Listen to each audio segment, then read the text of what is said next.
$18.9 million. Let that number just sink in for a second. What's that the price of? Not a mansion, not a yacht. That's the price for a single coin. Just one small piece of gold. A jackpot, right? The ultimate score. But here's the twist. For most of its life, owning this was a one-way ticket to a federal cell. So welcome to the insane story of forbidden gold. We're talking about the coin that shouldn't even exist. And that's what makes this so crazy. Before it was illegal, it was a work of art. I mean, look at it, designed by the master Augustus Saint-Gaudens. People say it's the most beautiful coin America ever made, a masterpiece. But then came the Great Melt. And now this wasn't some industrial accident. This was a heist, a full-on government heist. The Great Depression was tearing the country apart, so President Roosevelt dropped a bombshell. His order? Turn in your gold. Yeah, you heard me. Every citizen had to surrender their gold coins or else. And or else meant prison. You can't even make this up. Check out the timeline. March 33, Roosevelt's in. April, he makes owning gold illegal. So what does the US Mint do in May? They strike nearly 500,000 brand new gold coins. It's absolute madness. And almost immediately the order came down from on high. Melt them all. But here's where the story gets good. A few of them, they escaped. They slipped through the cracks, dodging the furnace. They weren't just coins anymore, they were fugitives. And that's when the manhunt began. A 70-year chase. On one side, you've got the people, collectors, dealers, treasure hunters, risking it all. And on the other, the Secret Service, the government's hunters, with one mission: seize the stolen property. Every last coin.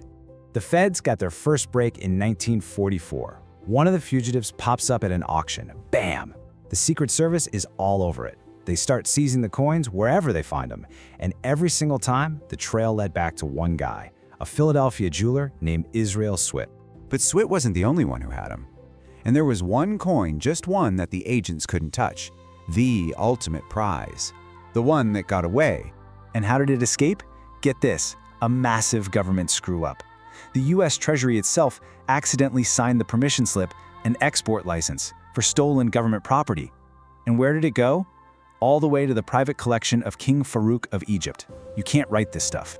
And man, this one coin had a wilder life than most people. It goes to Egypt in 44. Then King Farouk gets overthrown, and poof, the coin vanishes. For over 40 years, it's a ghost. Nobody knows where it is. Then suddenly, 1996, it reappears in a Secret Service sting operation at a New York hotel. They seize it, and that kicks off a 5-year legal battle for the ages. That legal war ended with something that should have been impossible. It led to that massive payday.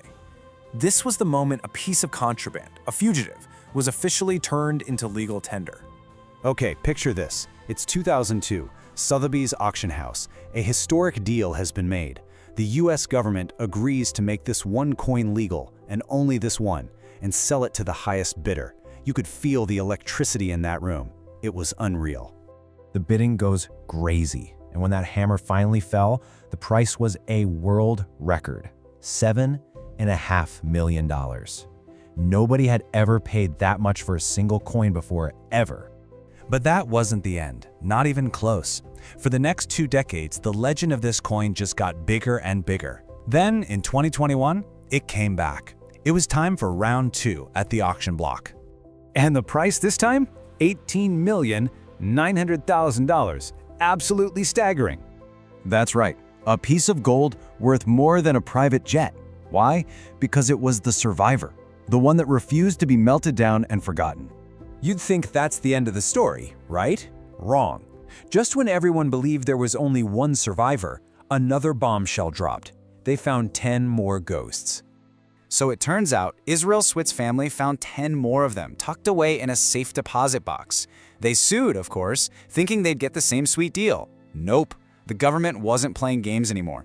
After a brutal, decade-long fight, the court ruled against them. The final verdict? Stolen property.